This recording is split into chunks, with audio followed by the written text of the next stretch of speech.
এইটুকু একটা বাচ্চা যদি গ্রামের লোকজনের এত ক্ষতি করে তাহলে গ্রামের লোকজন তো খসে যাবেই। আচ্ছা নান্টু, তোমার তো বয়স অনেক হয়েছে নাকি? তা তোমার নাতিস এরকম বারোশো করে বেড়াচ্ছে, তা তুমি কি শাসন টাসন করো না নাকি? না মানে মোড়ল মশাই, আমি তো আমার দিক থেকে সম্পূর্ণ চেষ্টা করি।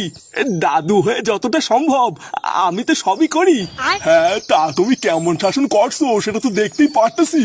একজনের বাচ্চার ধাক্কা দিয়ে পুকুরে ফেলাই দিছে, আর একজনের নাকি আচার চুরি করছে।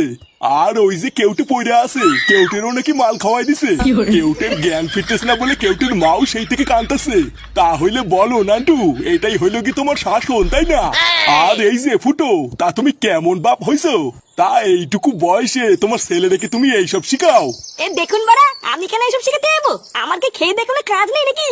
দিন রাত এত চোদন দেই, তাও ওর কোনো শিক্ষাই হয় না। তা আমি কি করবো? আর আজকে আজকে তো পুরো পাড়ার সামনে আমার মান সম্মান সব ডুবিয়ে দিল। একবার এখান থেকে বেরোক না, তারপরে আমিও দেখছি ওর কি করতে হয়। না না ফুটো, আমি কিন্তু এই লাস্ট ওয়ার্নিং দিতেছি।